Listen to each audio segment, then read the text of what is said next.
Hello, everybody, and welcome to the Wait What Are We Talking About podcast, episode 238. My name is Bret, aka Enigma 9011, and if you like what you hear here, we're always royalty here.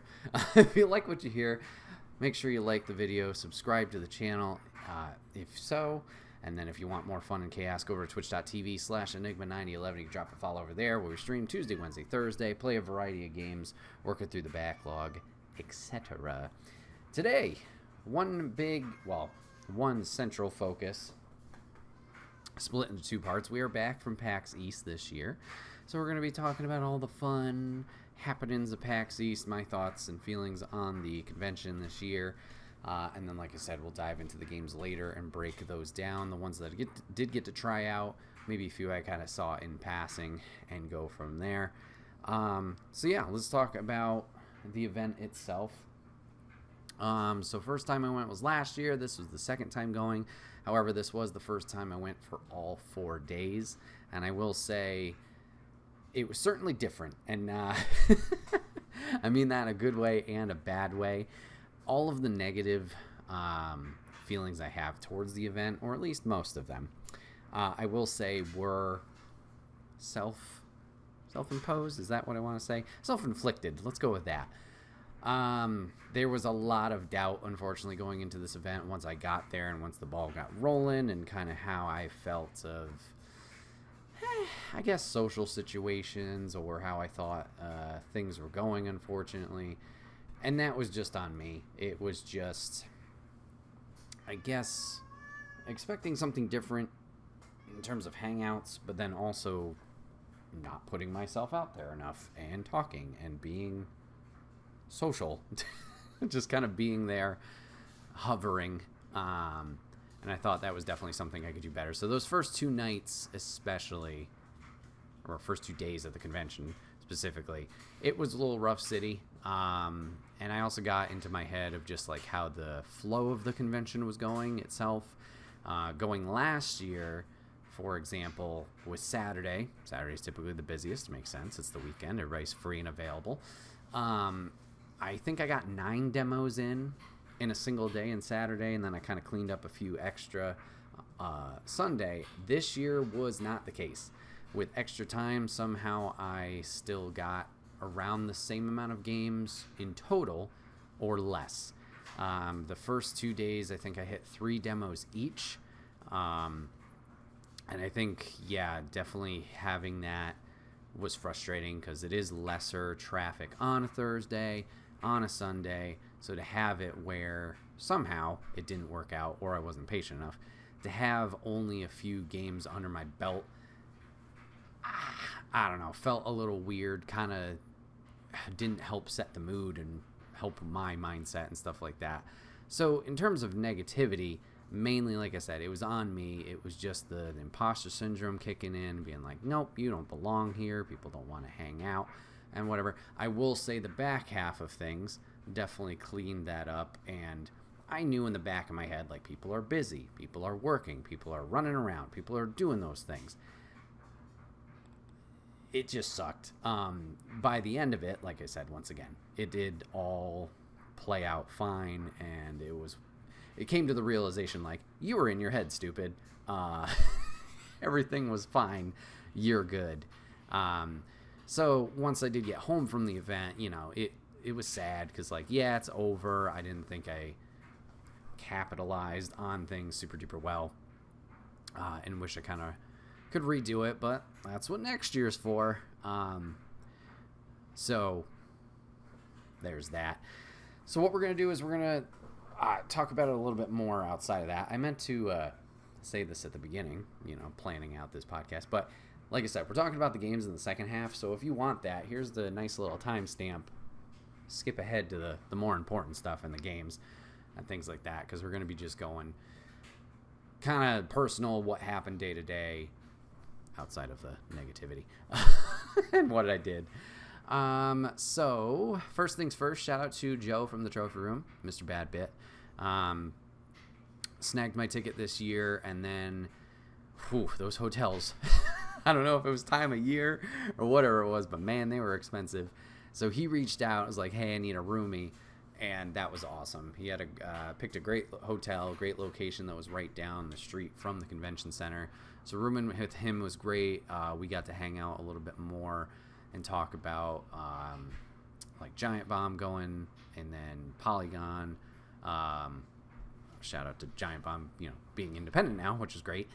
We talked about stuff in the games industry. He had a preview for Doom: The Dark Ages, so we got to kind of pick his brain about that, and we talked about that process. And it was just a good time hanging out with him and chatting it up, so I really appreciated that. So the first day, driving, last year we had our own nightmares of driving, but this year it wasn't that bad. Actually went really, really fast, as you guys saw. I recorded the podcast going down, had the same intention going back. Not so lucky that time.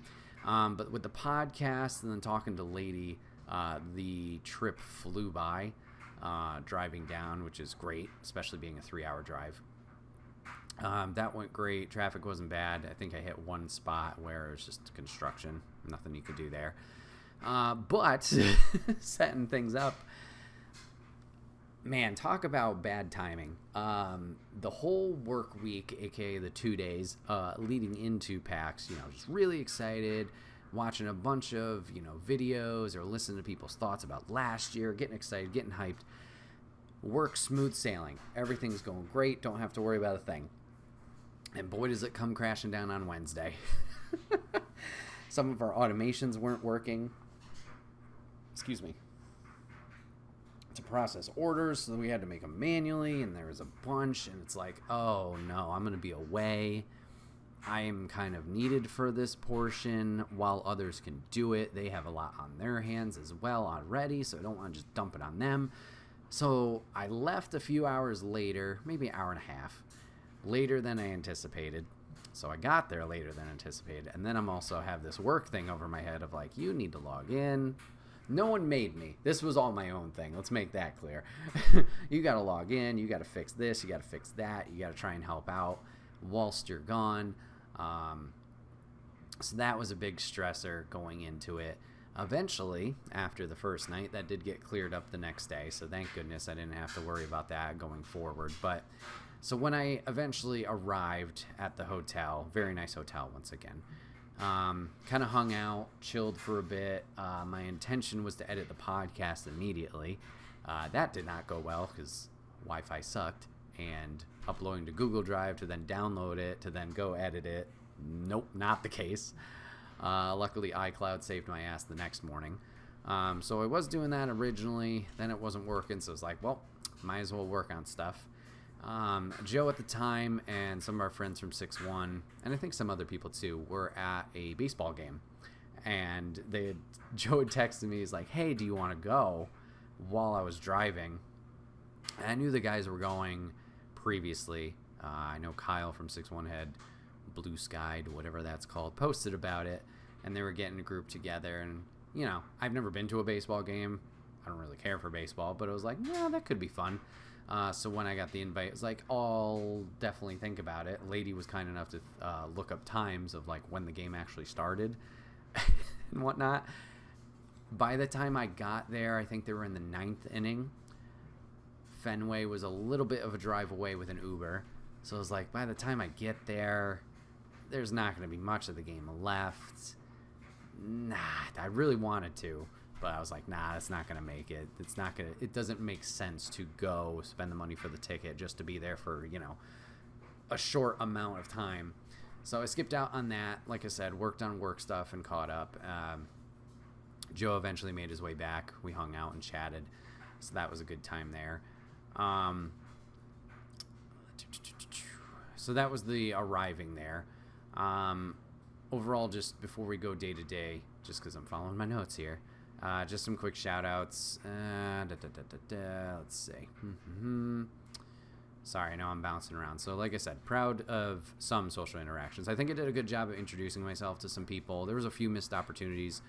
Jill Grote, Jenny Wyndham, both from Indie Council podcast I listened to. I had the opportunity to introduce myself and didn't. And there's a few other people too. Like I said, back half was much better.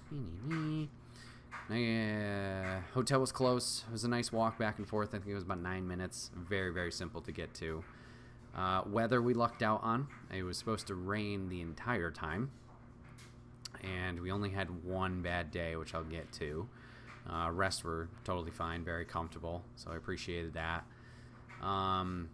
As we're about to jump into day one in the convention itself, did seem a lot, well, not a lot. It seems smaller than last year. Now, granted, I'm only comparing it to, obviously, 1 year. But it seemed like everything was just, like, scaled in a little bit.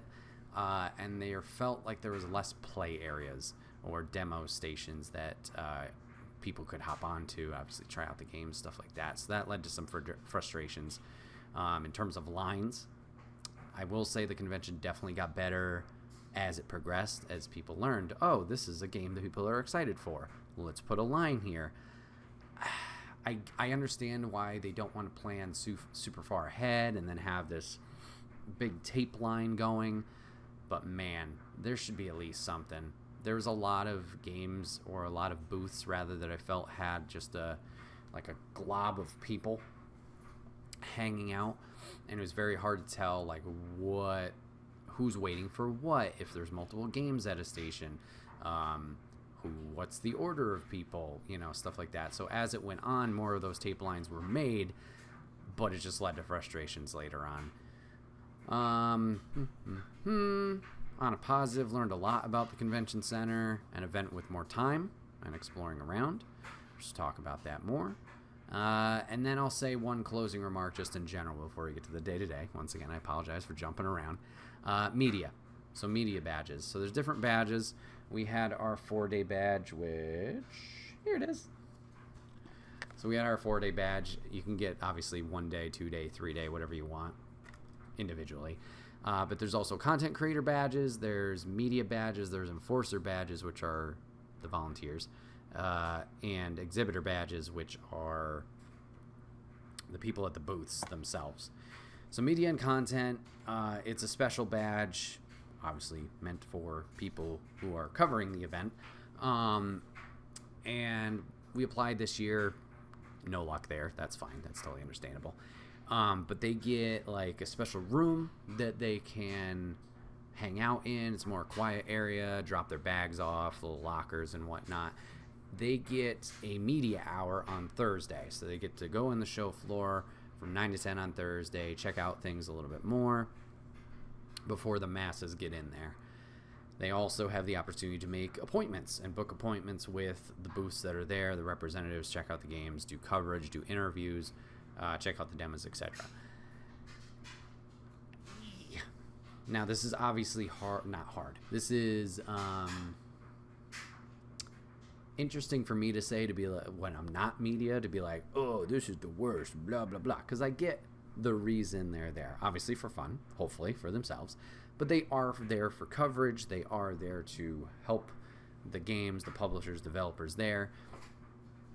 Let more people know about their game. It got a little frustrating with media this year, I felt. And I feel like media should have more time early, like exclusive time.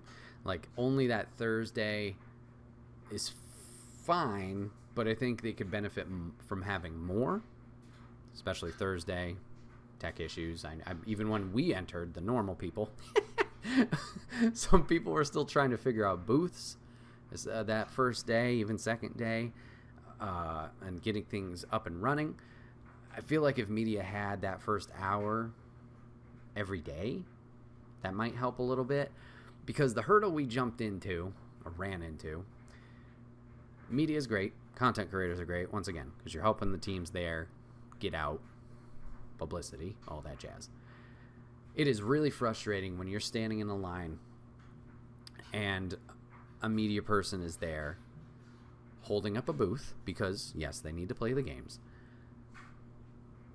going through, especially if it's a publisher's booth where they have 6, 7, however many games there, going through every demo, then doing an interview, and then whilst they're doing the interview, that station can't be used because they might go back to it.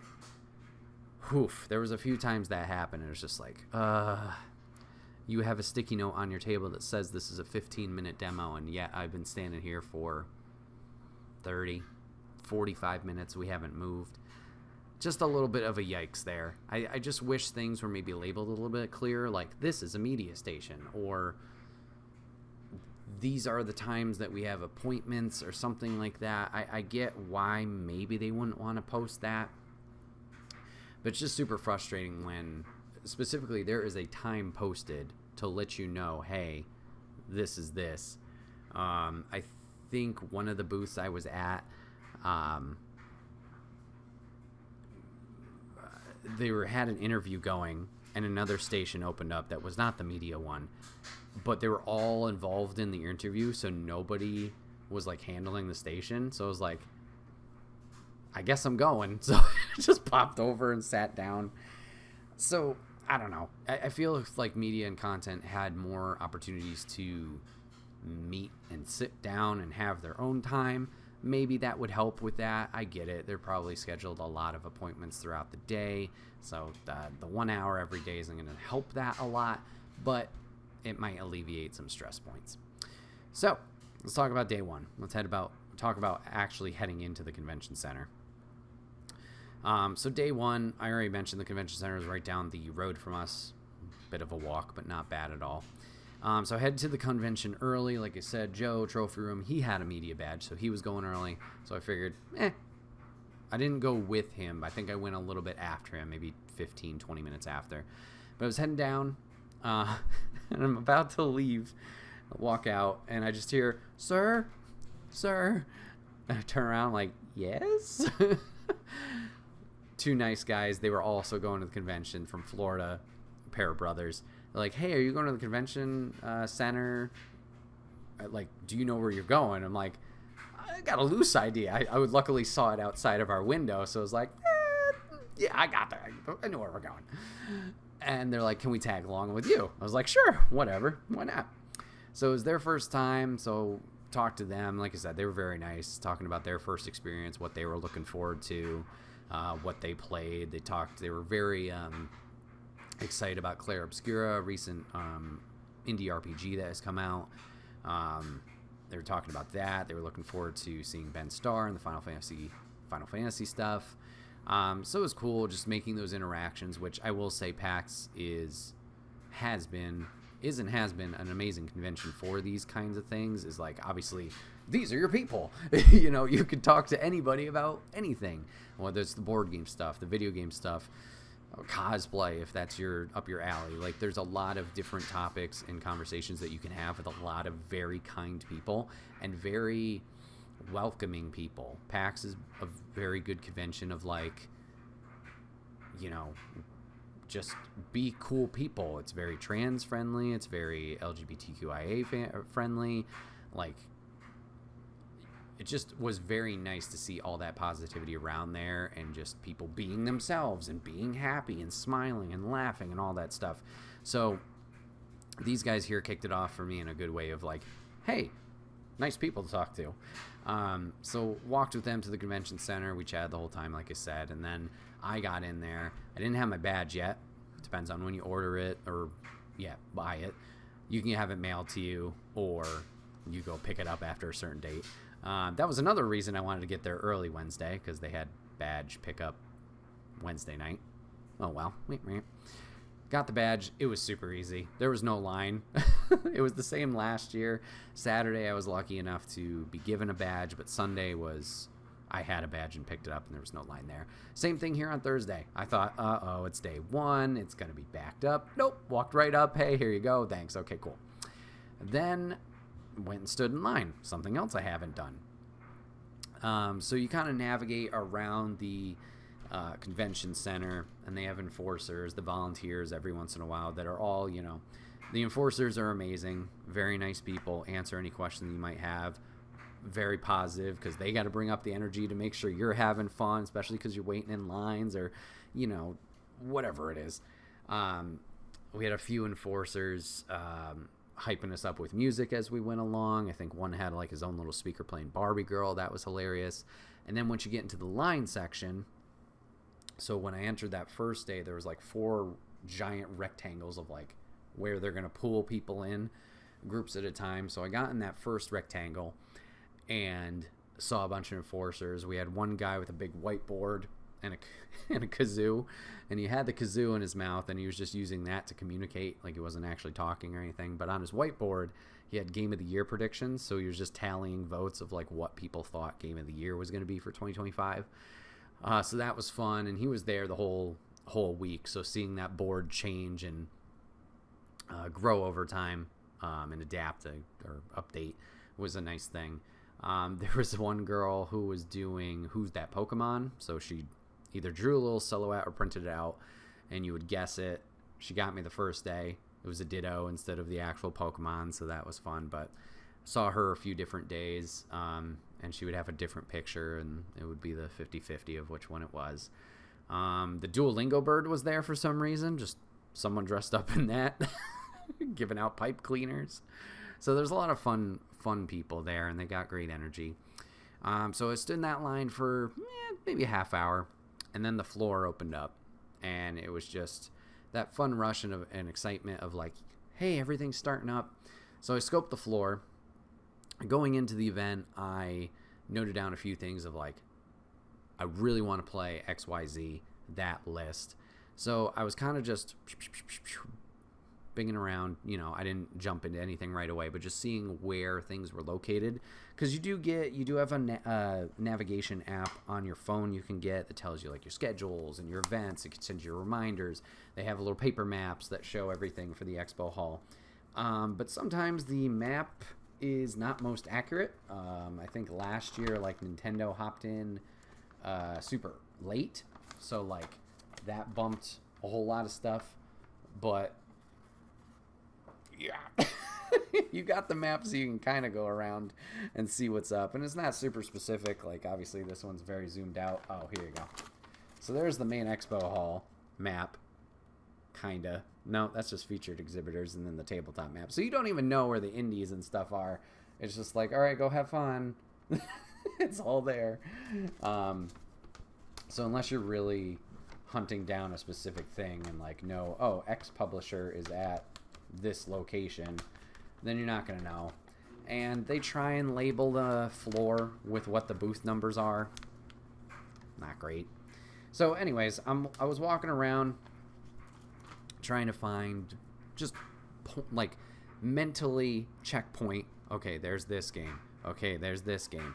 Some have really small booths that are very inconspicuous. Some have bigger booths like Devolver, Elden Ring, and Night Rain, which, oh boy, we'll talk about that later.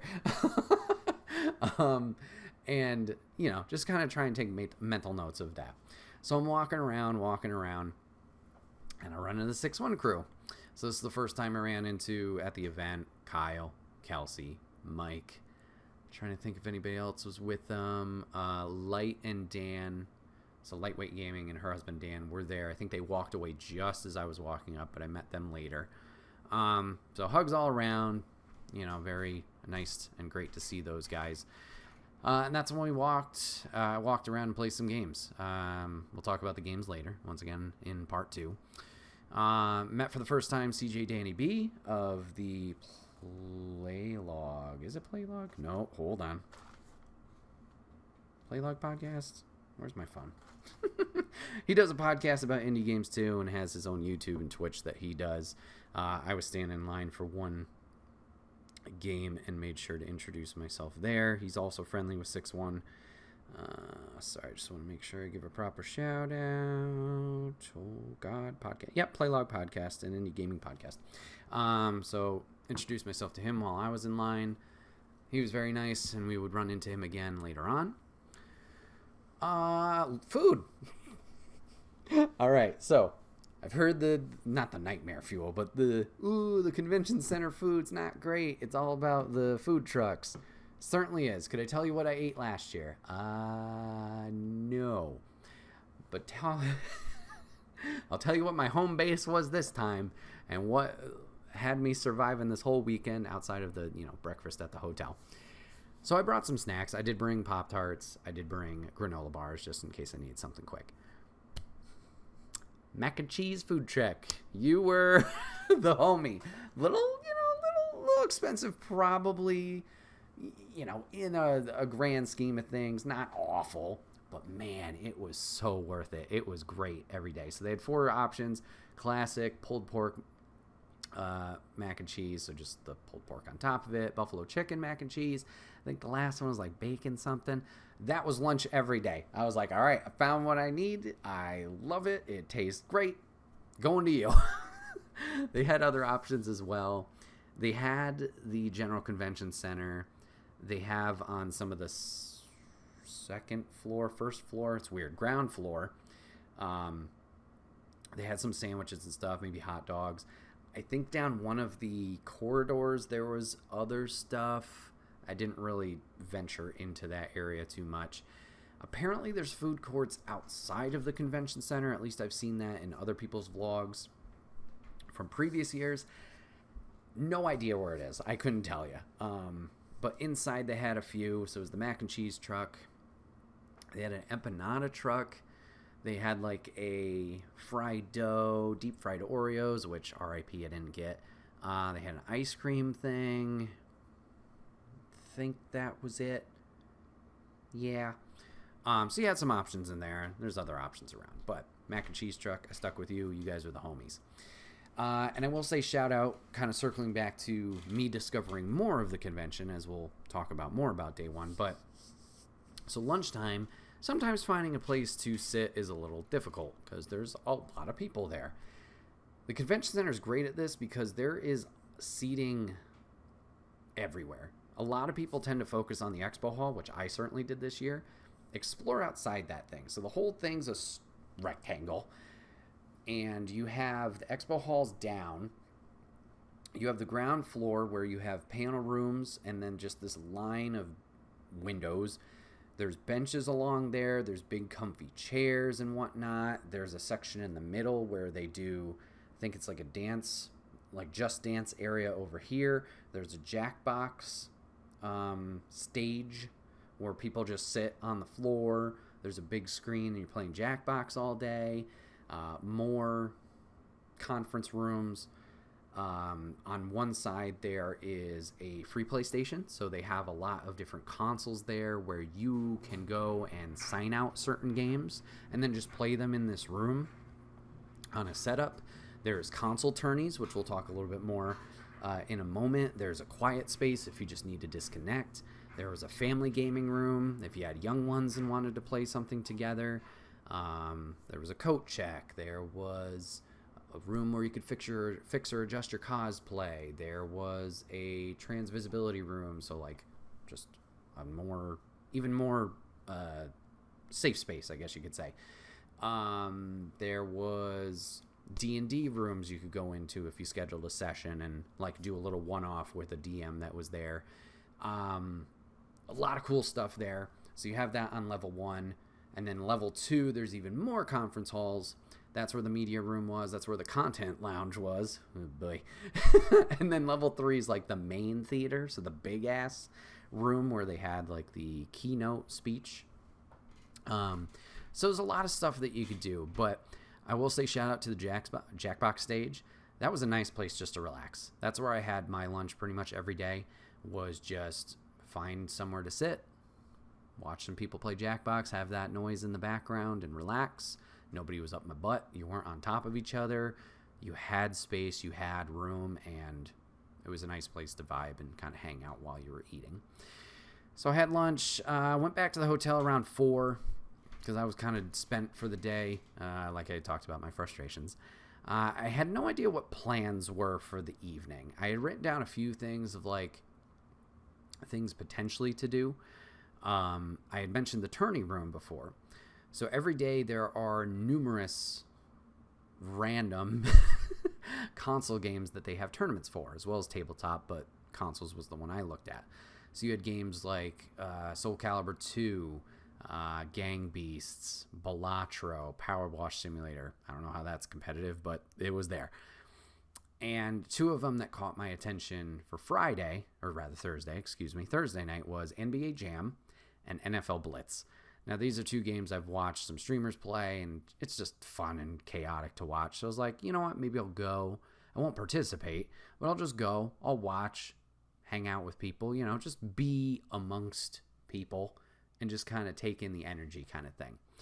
So I was thinking about that, and I wasn't sure 100% what plans were with anybody, if they were going to be hanging out anywhere. Seems like the Westin, which is a hotel like right next to it and even attached to the convention center via tunnel. People like to hang out there, which boy do they. We'll talk about that in a minute. So I wasn't sure if people were going to go there. I had no idea, but I was like, all right, let's go out. Let's do something. So I decided to go to the Jam tournament, and I was like, all right, going to go watch. And I had learned from Joe that a bunch of them were at a panel. So I was like, all right, cool. You guys have fun. I'll do my thing, whatever. So I go to the Jam tournament. Now, me being me and not knowing anything, I was like, this might be a dumb question. Can you watch these tournaments? So I asked one of the enforcers, I'm like, do you have to play? Can you just like hang out? And I'm like, oh yeah, absolutely. You're totally fine. Do you want to play? And I'm like, excuse me, what? Because the signups open like at 9 a.m. in the morning. You go there, you solidify your spot, and you're good. Well, apparently the Jam tournament had space. There was a Gang Beast tournament that had space, and there was the Blitz tournament that had space. And I'm like, I haven't played any of these games. I don't want to get my ass kicked. And like, it's free. Who cares? And I was like, yeah, that's a good point. So I ended up signing up for the Jam tournament. I was like, great. So I was sitting there waiting for a little while. I was looking up instructions on my phone of like, how do I even play this game? What button does what? While that's going on, there was a giant Street Fighter 6 tournament, which looked like a lot of fun. It was a good crowd there. So eventually, people start rolling in for like check-in for this tournament. And I was like, there's not that many people. Eventually, people showed up. But I think it ended up being like 20 people participating. Somehow your boy got a bye to round 2. So, hey, wasn't out in the first round. But when I did play, I wouldn't say destroyed. I did lose by 20. But I think I had a decent showing, sinking some threes, catching up a little bit here and there. There was definitely a lot of times I was messing up buttons, messing up shoot, messing up pass, getting those two swapped. But it was a good time. I had fun with that and meeting some people there. So went through that. That went for a while. And then, like I said, Joe and some others were at the Tinder panel. Yes, you did hear that right. Video game Tinder. They were at that, which apparently was a great time. I was like, all right, I'll meet up with you guys after. So I walked over in the convention center and went over to the expo hall, or the conference room for that, excuse me, whatever you want to call it. And I will say this, something else that I discovered, like a lot of people, the show floor, where all the games and stuff are, closes at 6. A lot of people leave there. There is so much open space to like chill, hang out with friends, go to these panels. After the show floor or the technical show floor ends, like people are just chilling. Like it's awesome. And there was a few times that I definitely took advantage of that. So I decided to go over there to the panel room, meet those guys. That's when I met Light, her husband Dan. I met Billy the Door there. And we talked for a little while, and then we went to the Westin, the hangout spot. And that's where I met some more people. Jacob McCourt for the first time. Joseph Hooper, I think I met last year, but this is kind of like a reintroduction. And I don't remember last names. Luke and Claire, they got engaged. There was a party for them the next day. That was awesome. All very, very nice. Shout out to Jacob McCourt. This is my first time meeting him. A very kind person. I've been talking with him online here and there, at least interacting. He hosts a panel at PAX that we'll be talking about later, but video game trivia. Does a fantastic job of that. But it was really cool to finally meet him, talk with him.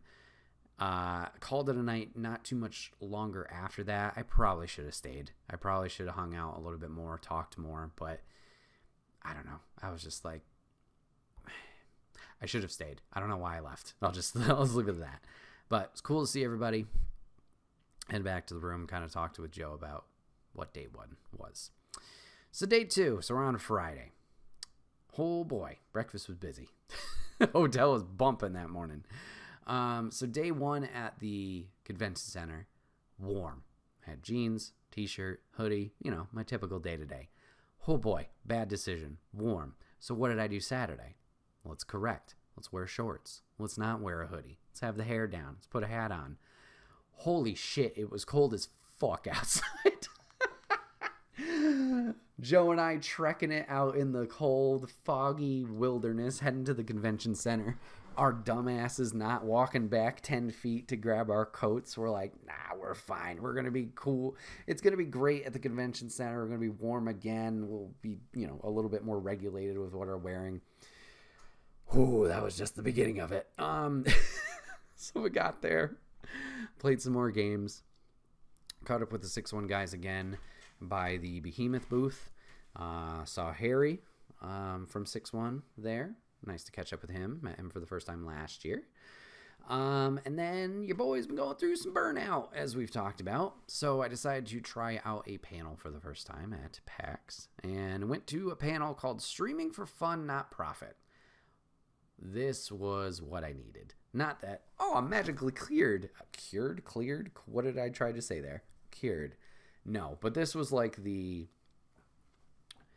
real talk honesty that I needed to be like, hey, this is not all sunshine and rainbows. The panel itself, only the woman in charge who was running it, she was the only Twitch partner. The rest were all affiliates who have been streaming for like 5+ years. Something like that. Variety of stuff, very niche, and have earned little to no money doing this. And I was like, wow, thank you for opening with this. Like, not just having it like, oh, we're all awesome and you guys will, they were very awesome people, but like, we have all the riches and successes in the world. It was nice to hear from people who are going through a similar situation. I'll say that. So that panel was great. Like I said, it was blunt, honest. There was no nonsense. And I just really needed to kind of hear what they were talking about. And they talked about like what they wish they had learned or knew rather when they started streaming. Talked about like knowing your budget, don't spend too much. Just, obviously having fun with it, how to combat certain things like burnout and whatnot. I was able to ask a question about burnout and they were very kind enough to answer it. So shout out to them. Amazing people. I didn't know any of them going into it, but I just really appreciated once again their honesty with that panel and their kindness. Just a really great time. And I'm really glad I went to it. I was really debating it because I was like, this is going to go 50-50. This is either going to help you or this is going to put you deeper in the hole and make you feel even worse about yourself. And I will say I definitely think it was more the positive side of things. So glad I took the chance and decided to go to that.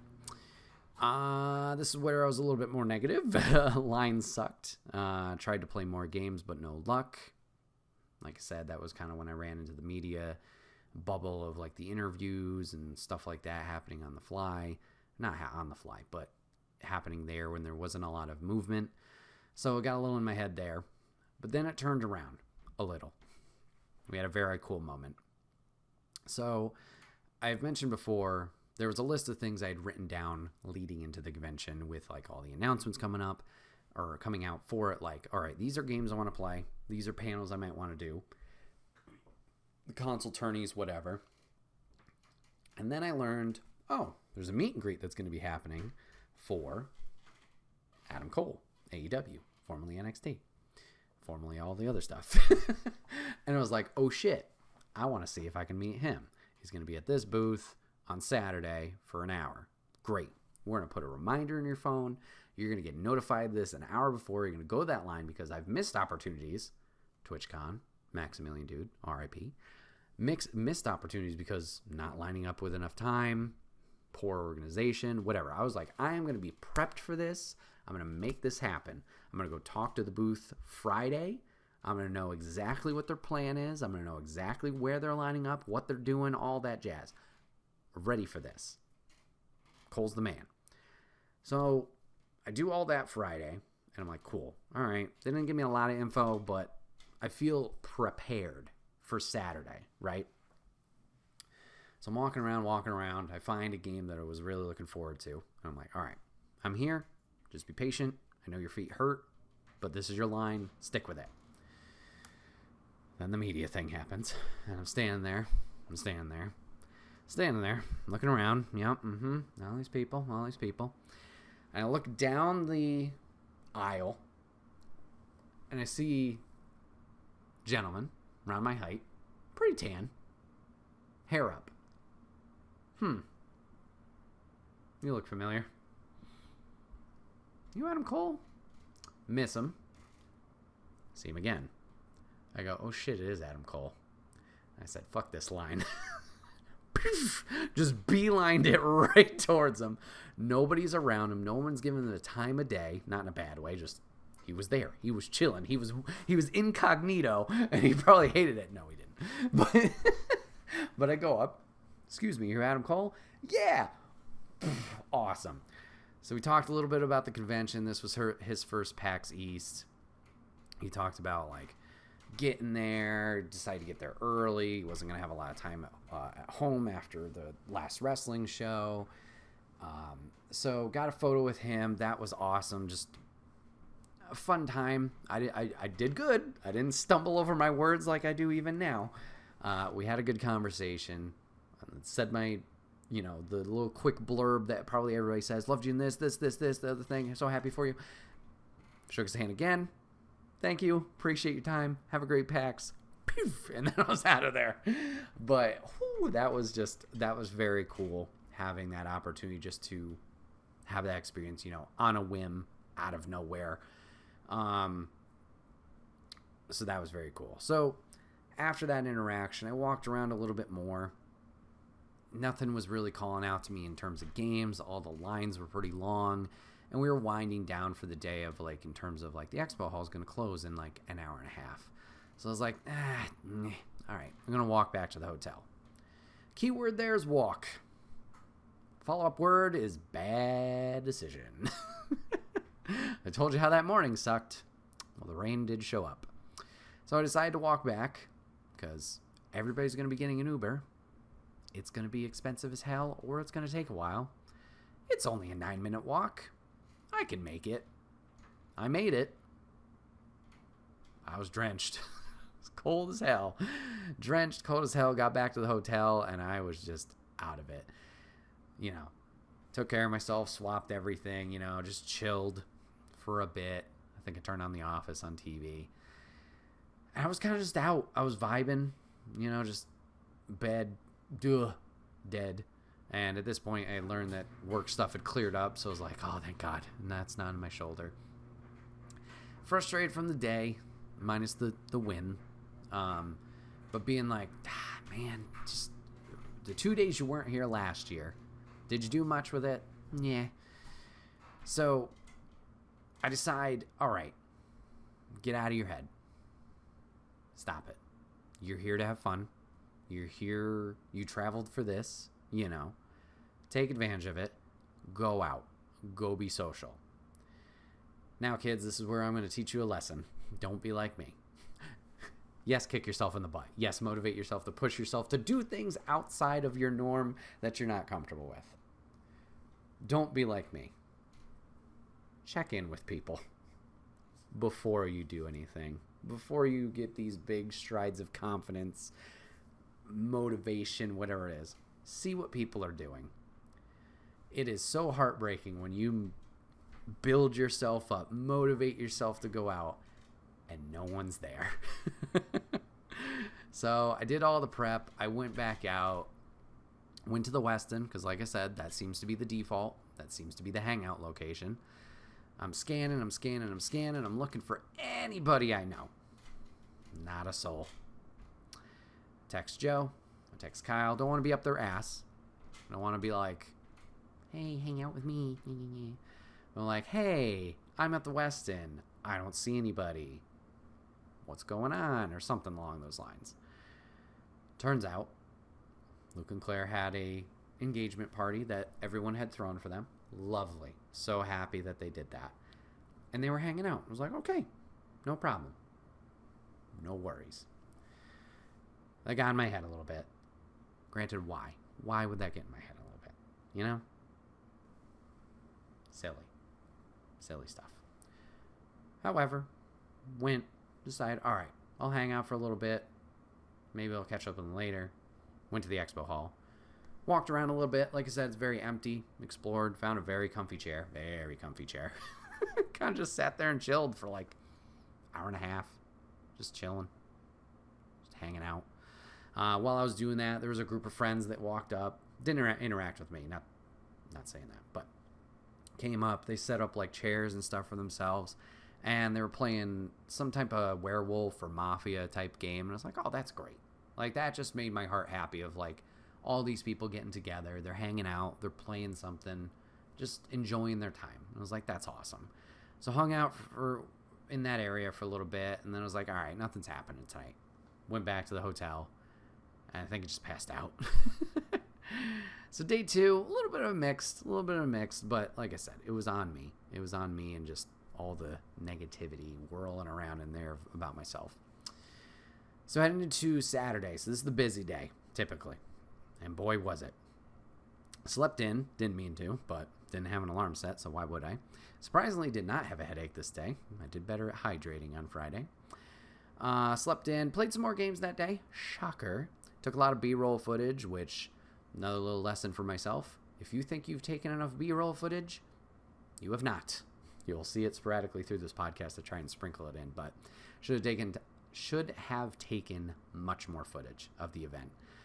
Just to share with you guys and make something out of it, but took some, not enough.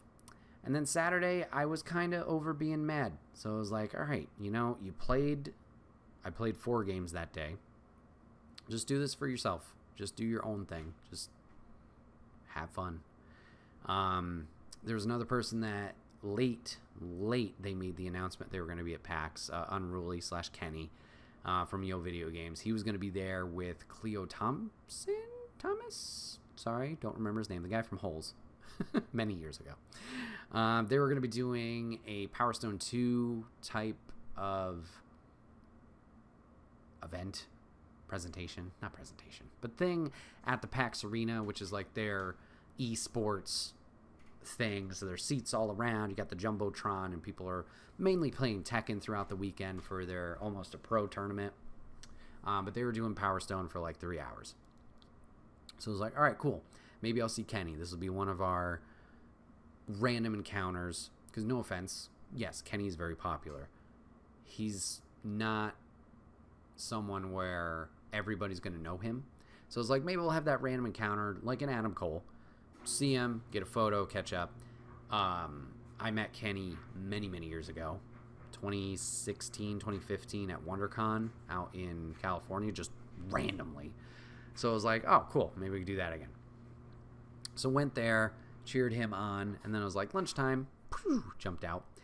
And then I was like, you know what? I just feel like chilling. My feet were hurting. I'd done a lot of walking. Like I said, just do it for you. So I decided to go back to the PAX Arena. And realized it's a little late, but they were having people from the audience come up. One would play with Kenny, one would play with Cleo, and play the 4-player game together. I was like, ooh, maybe I could do that. Unfortunately, no. Like I said, I got there a little bit late. I think they only did 1 more round, maybe 2, after I was there. But it was nice seeing them at least on the stage. I think Kenny did notice me Saturday. I didn't mention, but I was doing cosplay as Ted from Bill and Ted's Excellent Adventure. So I think that stood out. Did anybody call me out for it? No. Hopefully people whispered to themselves like, oh, there's that. But so maybe not the most successful cosplay, but granted, it's a gaming convention, whatever. So was having fun watching that. Kenny was destroying in Power Stone 2. And then they went back, took a little break. Then the host came out, Xavier Woods, WWE. He came out. I was like, oh, cool. Good to see Woods. All right. Maybe we'll do a little interaction there. Didn't happen. That's fine. But cool to see him. And then, I don't know why I didn't put 2 and 2 together. Why I didn't even think this was something that probably would have happened. Woods, Kenny Omega. They're friends, even though they pretend not to be friends. They have history. Why wouldn't they play video games together? So Kenny Omega came out, played more Power Stone. You had Kenny Squared as a team, and Woods and Cleo on a team. Kenny's were doing well. Omega was not doing well in Power Stone. I will say that. And then they played some of the other games from the Capcom Collection, Fighting Collection 2, which I think comes out next week. So it's pretty much like a big advertisement for that. Then they did a one-on-one. They talked about the up, up, down, down bell. They talked about was challenging for an AEW belt, did a little bet, yada yada, whatever. It was just fun. It was entertaining. It was a nice way to chill out, relax for like 3 hours watching those guys. It was a good time. Glad I did that. Got a lot of good shots there. And then Saturday was where the second panel was that I absolutely wanted to go to. So I did a quick stop back to the hotel, refreshed, and went right back out for video game trivia. So I shouted out Jacob McCourt earlier. He's the host of this. He's done a few of these across PAXs. He did not do last year to my knowledge. Maybe he did, and it was a day I was not there. But I've watched the YouTube videos for it, and I was like, definitely want to go to this one. Jacob does an amazing job with trivia. And it's not just your typical trivia where it's like, obviously there's questions and answers. That sounds silly. But he puts a very nice spin and presentation on things where it's highly entertaining. Whether you play games or not, like, you're going to laugh, you're going to smile, you're going to chuckle. And I think he did an amazing job with Saturday's show. So I was really looking forward to that. He is planning on, he did record it. He plans on editing and putting it out sometime later this month. So as soon as that is out, please go check out his channel. I'll try and share it and post it on socials because it was an amazing panel. Highly recommend everybody check that out. But leading up to it, once again, wanted to be there early because it's like, I don't know how popular this thing is going to be. And I want to be there to support my friends and new friends. So it was like, I'll line up an hour ahead of time. Line in or get there. They got staging rooms for it. There's a couple people there already. I was like, all right, good for you. That room filled up rather quickly. And good for them. So as I was in line, I met some other people. I think another set of brothers. One of them had just gotten a Dice Throne game, I think. It was a Marvel one that I've seen around. Asked his brother if he wanted to play. And his brother was like, I don't even know how to play. And I was like, learn on the fly, man. Just joking around. And they laughed at that. But then the brother didn't want to play. So the other one asked me. I was like, sure, why not? So they were very nice, both of them. That was cool. We played the game for about 45 minutes. Didn't get through the whole thing. But it was a good time. And I think, honestly, he might have sold another copy of that game if I can find it.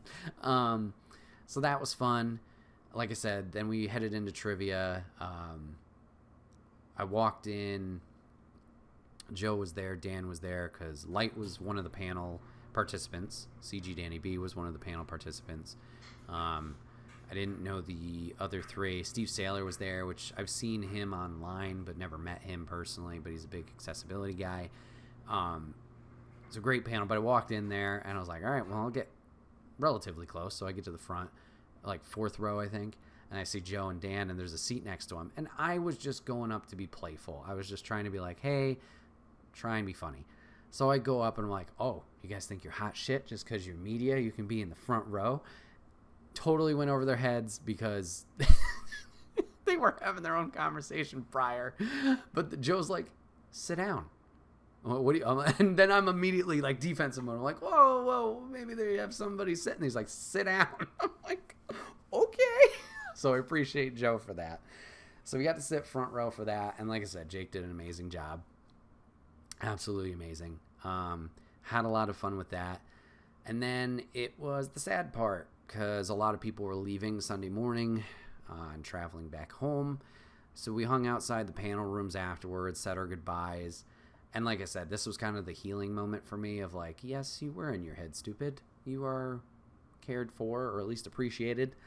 And people do like you. Had a lovely interaction with the 6-1 crew. Once again, Mike, Kelsey, Kyle, Harry. Good interaction with Joe. Good interaction with like people I had just met that weekend. Light, Dan, CG, Danny. I'll just say Danny. Why don't we say his username? And some other people here and there that I had interacted with quick. But yeah, it just meant a lot. People were very nice. People joked around. The hugs, the goodbyes. It was nice. Like I said, it was healing. It just sucked that it took until day 3 for me to feel part of it. And that's just something I have to get over. So appreciate all those guys and their kindness and their patience. So they said their goodbyes. I went one way and walked around the panel, or not the panel, the convention center a little bit more. Just kind of look around, see if there's anything to do. I eventually walked back to the hotel. And then we got to Sunday, early morning. Got even earlier than any of the other days. I think when I got in line, I kind of waited in an even farther up section. I was like, oh, I didn't even know this existed. Waited for about an hour. That sucked. But played a lot of games right off the bat. Did some shopping for myself. I got some cool t-shirts. I got a Hades shirt. I got some Pokemon shirts. I got, from Limited Run, I got Chicory physically. Ooh, green screen does not like you, brother. There we go. So just a beautiful game there. Happy I got that. I saw some other people too, some other content creators who have made tip videos in the past. Got to say hi to one of them. Just thanked her for like making those tip videos, for like what to prep for the con and whatnot, because they were very helpful last year. Had lunch and I left. Long drive home. Actually went pretty fast once again. Very thankful for that. I mentioned it earlier, but tried to do a second podcast, but my phone was overheating, so no luck there. And overall, yeah, PAX was... Wow, I've been talking for a while. PAX was very good. I had a great time with it. It was just, more the sadness of, like, it's over. The regret of not capitalizing. I'm going to keep using that word.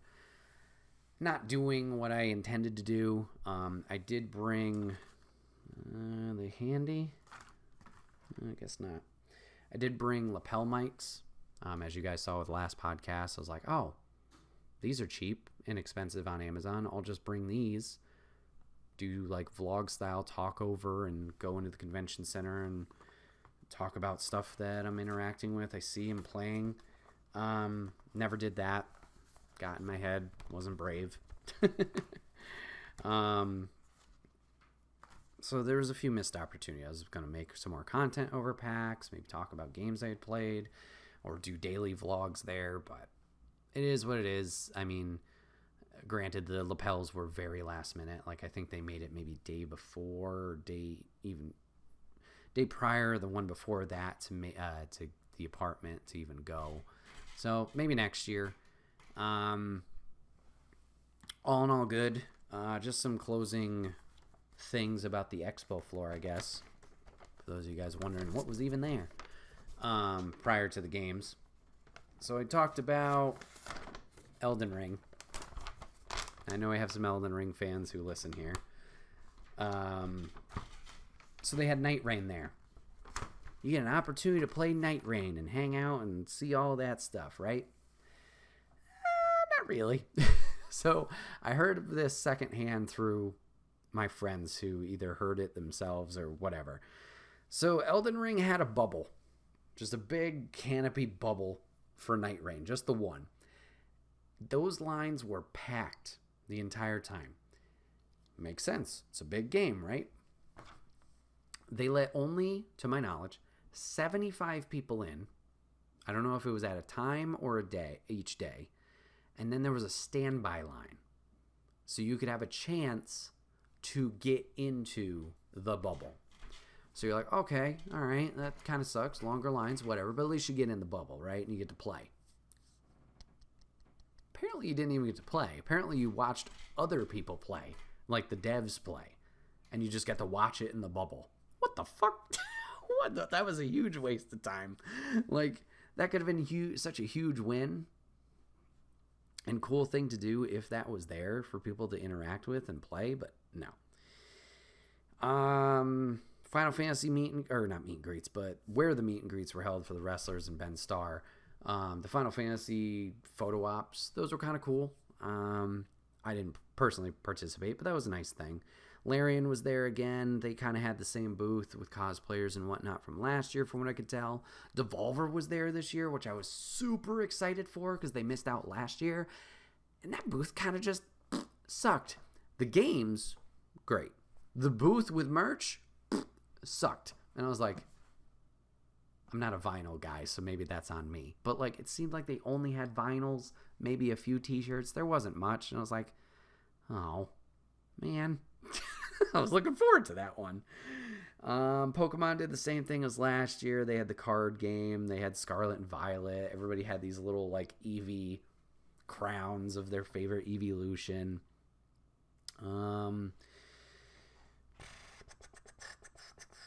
I guess I'll talk about just the last thing before we get into the games. The indie games. A lot of good stuff there. I talked about labeling earlier. Labeling, in my opinion, was awful this year. There were not a lot of standout booths in terms of visuals of like, hey, come over here, play our game. This is really cool. There wasn't a lot of that, and it wasn't really clear what game was being offered a lot. Granted, this is me. There were things out there. I learned more about what was at the convention through other people and Blue Sky posts than the actual convention itself. Now, maybe this is just my dumb brain and not paying attention, but I was like, what? Where was that game? Where was this? Where was that?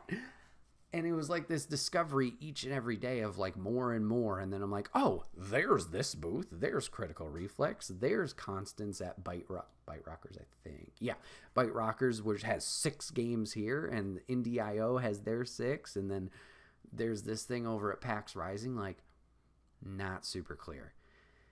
So that kind of sucked. And I will say this, and it's tough, and it's, once again, little man down here, me yelling at Big Sky and the system, just complaining, I guess.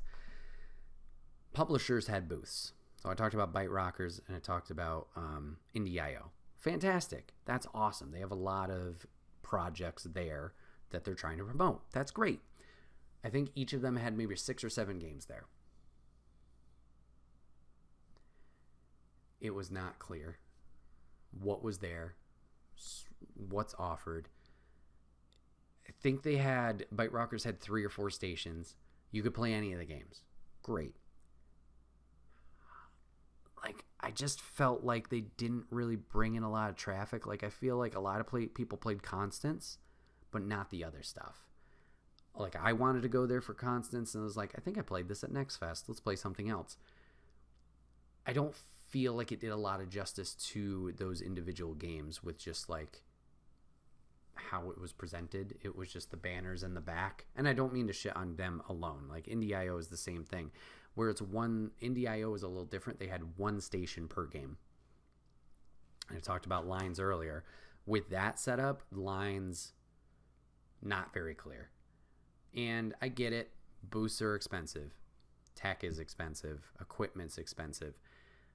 I wonder if it just would have been more beneficial just to be organized a little differently, or bring less to the party and have more stations per game. It's easy, once again, for me to say as Joe Schmo, oh, this sucked, you need to change it.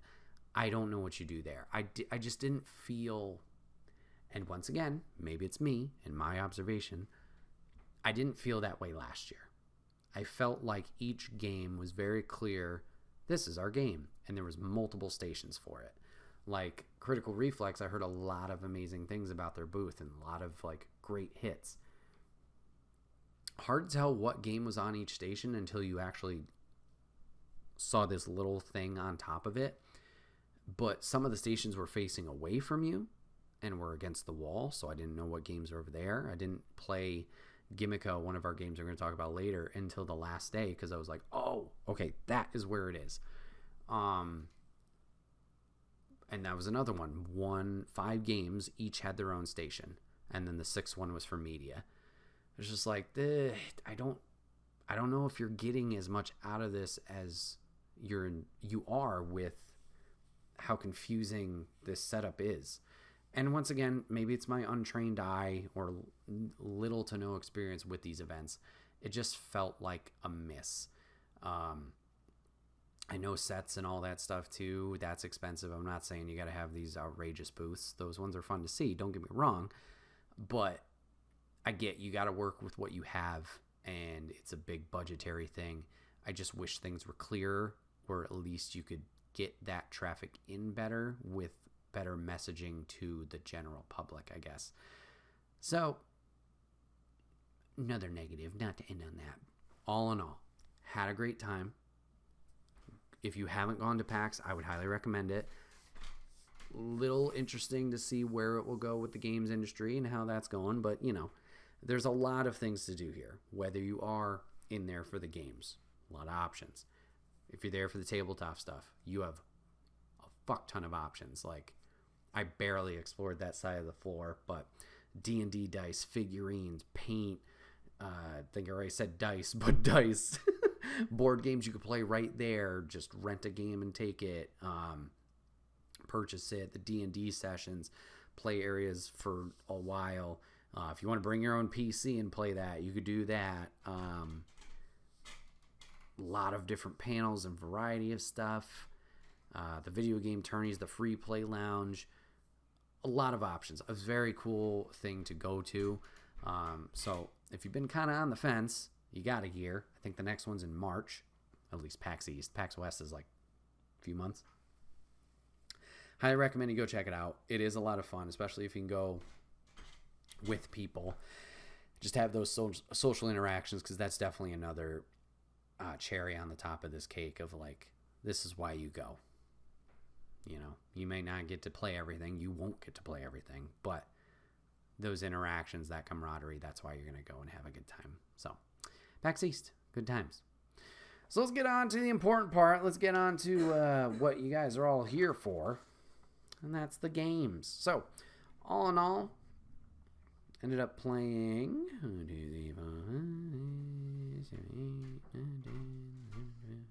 14 games. Not bad. So, probably won't talk about all of them. Might just do some quick touches here and there. I'll definitely show footage for all of them in the edit. Let's start with the first game that I did jump into, one I was looking forward to and made sure to beeline it to right away, and it is Soulmates. So Soulmates, picture Overcooked in space. 4 little astronauts, and you are on a ship, and you're trying to navigate around, protect your ship from incoming attackers and monsters. You have shields you need to operate, gun turrets you need to operate, batteries you need to charge, the ship to turn around, all these things, and the 4 of you are running around trying to maintain your ship while defending it and survive. Originally, when I got there, I was the only one at the booth. There was potential to play with the devs, but luckily a group of 3 did jump up not too long after, so the 4 of us played. We did okay. We did end up losing against the big boss that they had for the demo, but it was just fun chaos and like that management panic of like, oh shit, I'm doing the guns, but I gotta reload it. Oh, I gotta go get this, go get the ammo, bring it over here. Oh no, the shield doesn't have enough battery. I gotta charge the battery, then I gotta bring it over here. It was a great time. I wish I got to play it a little bit more, or at least there was better communication with the teammates, but it was a fun time overall. Glad that was the first one that I jumped into.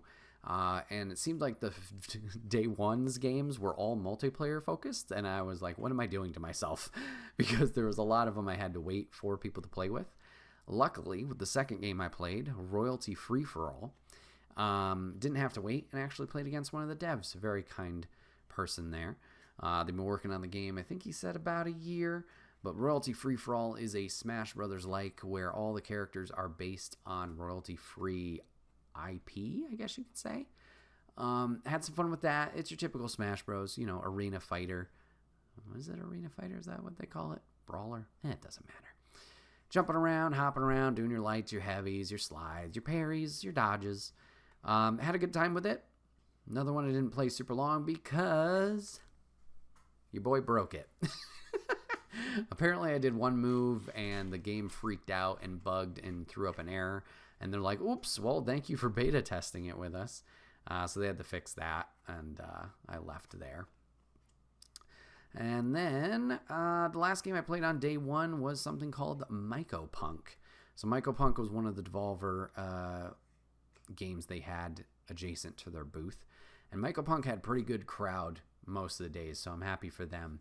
This is a 4-player cooperative PvE game. Think like a Helldivers where you have all these aliens or monsters attacking you and you're working together to fend off the evil and achieve some objectives. With this, though, your little cockroach insect guys. There's different classes. I believe I played one. Ooh, it was the yellow guy. Do I have the pin? I do have it. Oh, it just says Michael Punk. Well, I played this little yellow guy that had a lot of mobility to him, and it was really fun. The enemies that they all look like orbs with like octopus tentacles coming out of them, and boy, those guys take a lot of bullets. Quite hard and difficult in a way to take care of the bad guys and eliminate the enemies. So the objective that we had in the demo, you landed on a planet, you have to eliminate so many enemies, then a big enemy's going to show up, you got to fend them off for a little while, call a drop pod, and then you escape in that drop pod. The team I played with did not do super great. I was playing for a while, going, movement's going great, sliding around, dashing, all this stuff, and then I look over and my teammates are all dead. And I'm like, uh-oh. This was one of the lines that I probably stood the longest in for. So I had seen plenty of people prior to me playing this. If you die, your teammates have to revive you. So you're literally just standing there waiting, after waiting in this giant line to play this game, doing nothing. So I was like, well, that's awful. I don't want that on people, because I know if that was me, that would suck. So I'm running, gunning my ass off, getting these people. Now, the way you revive them, a little different from other games. I mentioned the bug part. When you die, you split into two. So your arms and torso and head go one direction, and your legs go another direction. Your teammates, in order to revive, you have to grab one of your halves and bring it to the other half and like stick you back together. So I did that. I managed to get all three of them back alive, thank goodness. We played a little bit more, and then I end up dying. And then two of my other teammates end up dying. And I was just standing there waiting for the rest of the demo, unfortunately. Never got revived. We failed the mission because we just got our asses kicked.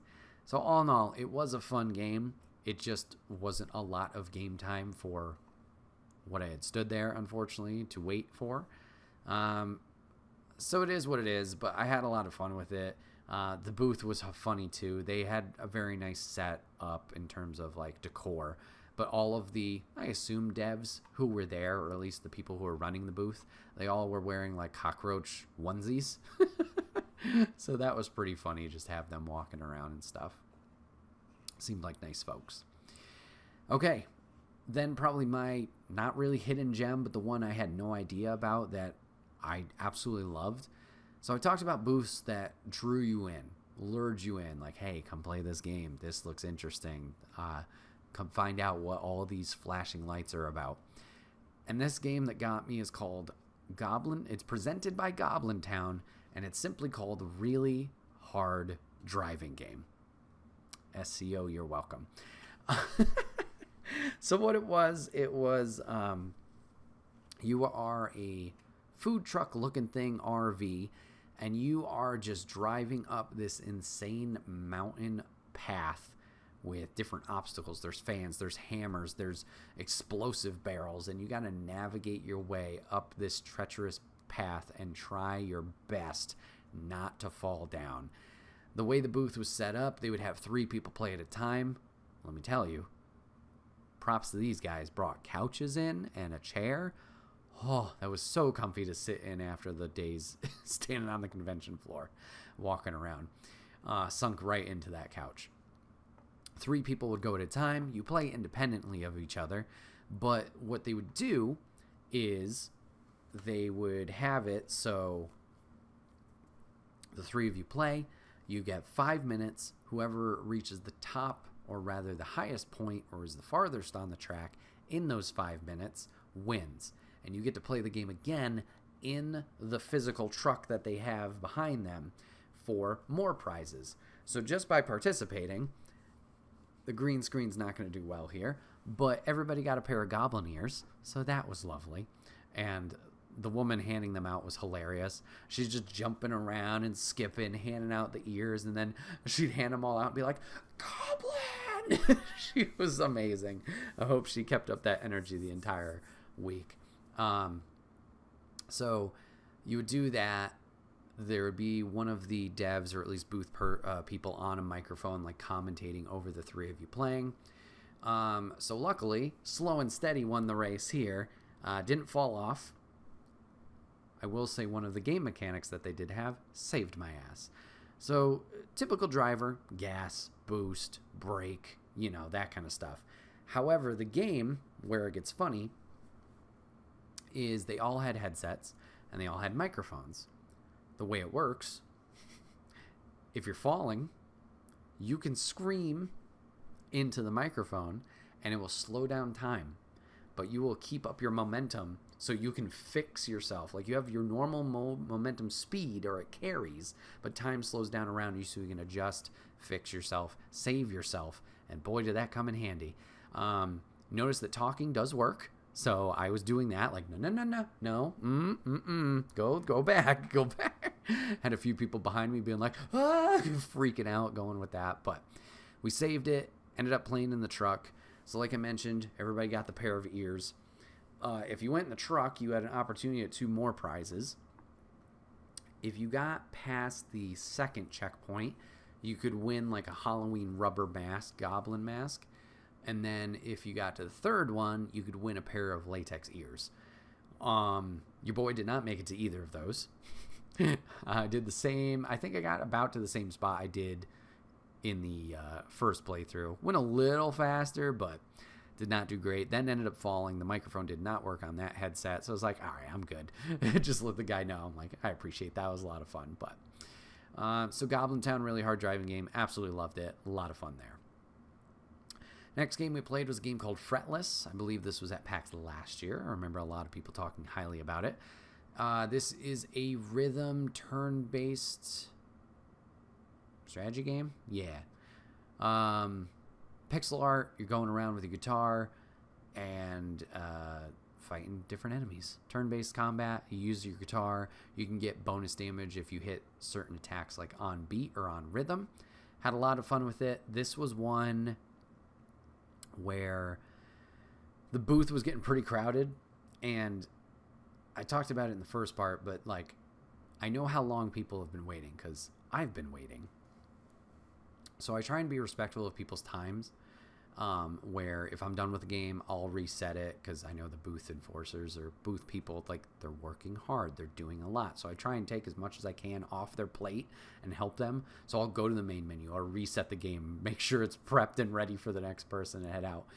But I didn't play much of this one. I want to say I played maybe 10 minutes, but I saw the line was kind of building. I'm like, all right, I understand the whole concept here. I don't need to play the whole demo. And I think the dev appreciated that. He saw that I was resetting early, and he's like, thank you so much. So, very kind people, very nice. They were getting interviewed at one point while I was standing in line. Sounds like this has been quite the project for them. So, glad I jumped into Fretless. And a lot of these games, I think they have demos out on Steam now. So please check them out if any of those do look interesting through the visuals or sound interesting with my shitty description, but hopefully good description. Then we went, this one was kind of over the course of a few days, but from the Indie.io booth. There's a few games here I wanted to check out. 2 of them included Don't Die and Collect Loot.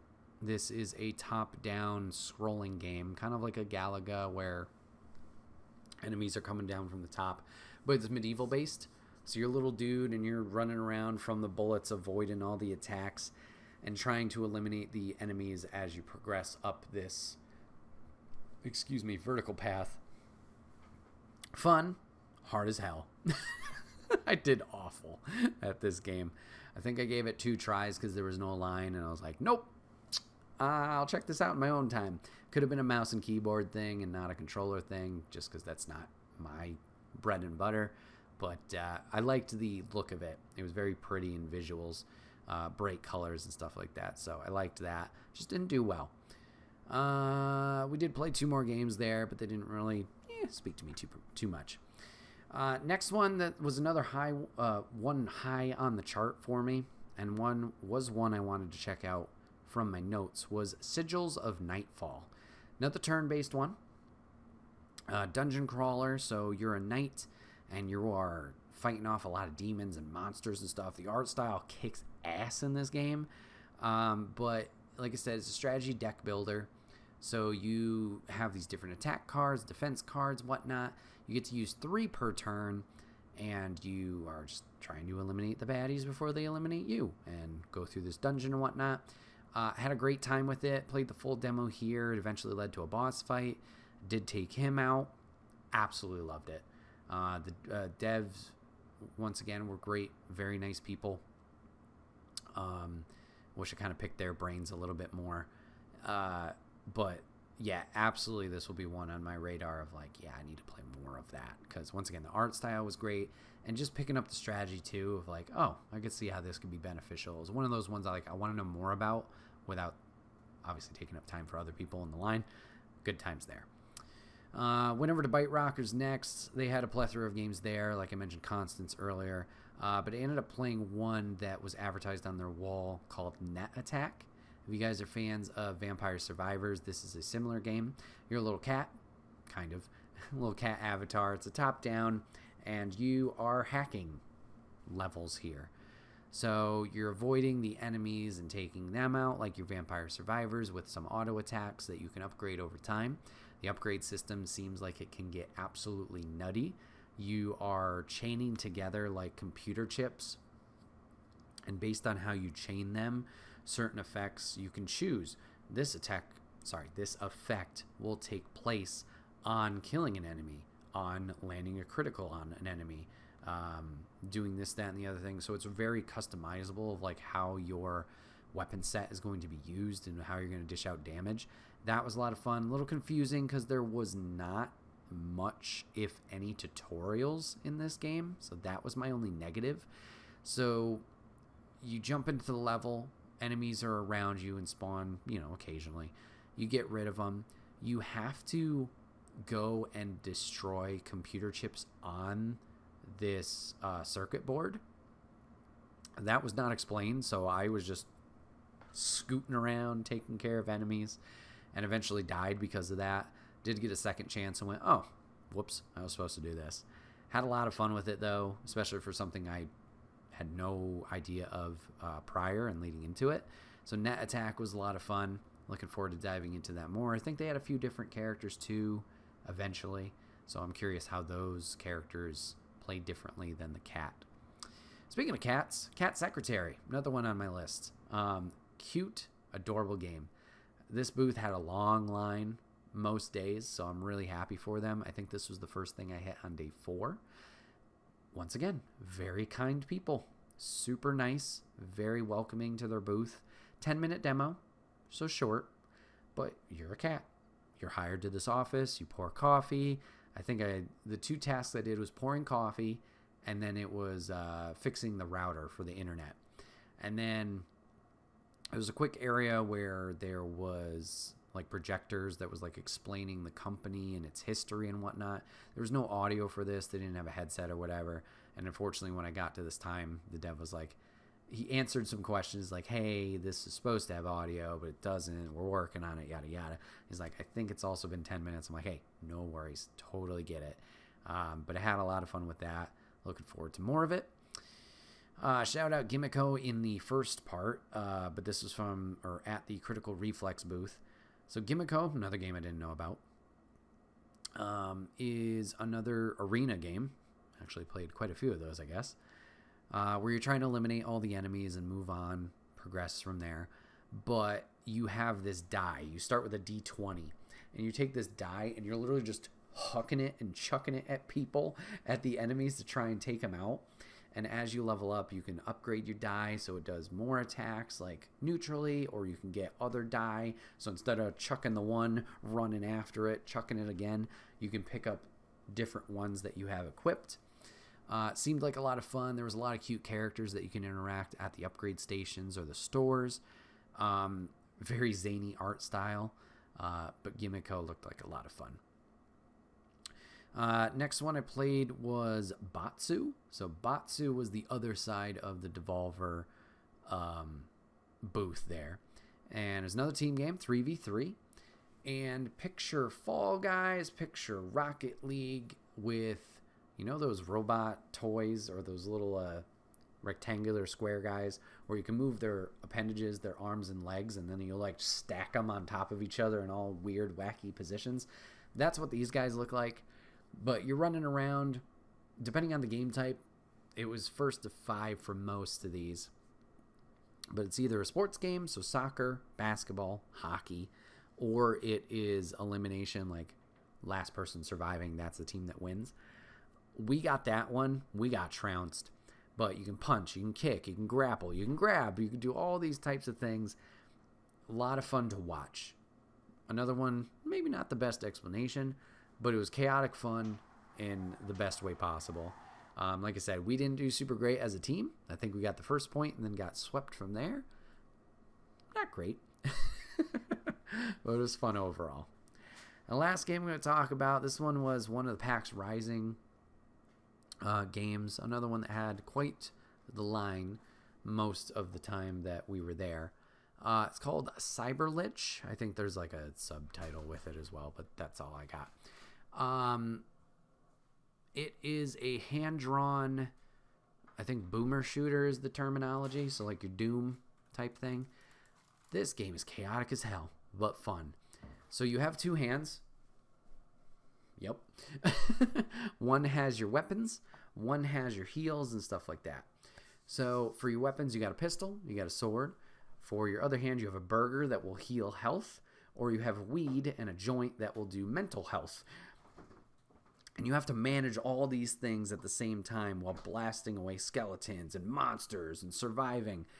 So they had 2 demos going on. They had a story mode, which I did not play, and then they had the arena mode, which was just this fast, chaotic action going around.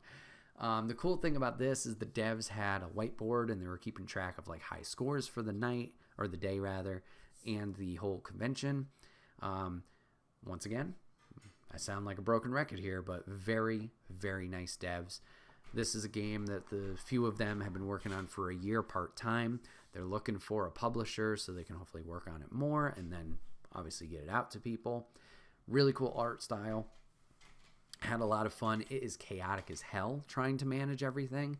And thankfully I had some people online like, dude, you gotta do this now. Oh, do that. Oh, goodness. Like, insane. Didn't help that I looked at the controls and then wound up playing mouse and keyboard, but that's on me. So Cyberlich was another great one. And that was pretty much all the games I did play. I heard about Tanuki Tan being fantastic. Ultimate Sheep Raccoon was there. That one had a pretty good line most of the time. Shapes and Beats was there again. I believe they were there last year. Good crowd around them with the music going all the time. There were some spooky games out there that seemed pretty cool. Yeah, great time overall. So, had a fun time with these demos. Looking forward to trying more of them. Like I said, if any of them caught your attention, make sure you go wishlist them. Make sure you follow them on socials. All that fun stuff helps them out, and you can keep track of these games and when they're going to come out. A few of them, I think, said they were going to try and aim for this year, but no definitives. It makes sense. They're smaller teams, so, you know, take your time, do your thing, and just have fun with it. But yeah, everybody, that's going to wrap up for this episode of the podcast, covering all of PAX East 20. Well, my experience with PAX East 2025. Hope you guys had fun with that, whether it was obviously the IRL section at the beginning or just the game section later. Hope you guys had a fun time with that. If you have any questions about PAX, I'll try my best to answer them. Leave them down in the comment section below or whatever. But this has been another episode of the Wait, What Are We Talking About podcast. My name is Bret, aka Enigma9011, and you can catch this podcast right where you are on YouTube. If you like what you hear, please drop a like, drop a subscription, or subscribe to the channel. You can follow all the chaos here as videos come out, whether it's podcasts or gameplay videos and all that stuff. But if you want even more fun chaos, you can go over to twitch.tv/Enigma9011. You can drop a follow over there where we stream Tuesday, Wednesdays, and Thursdays, a variety of games, working through the backlog, new stuff, having some fun over there. You can come out and hang out with us. But appreciate you guys hanging out with me today, giving this a watch, giving it a listen, and we will see you on the next one. Take care.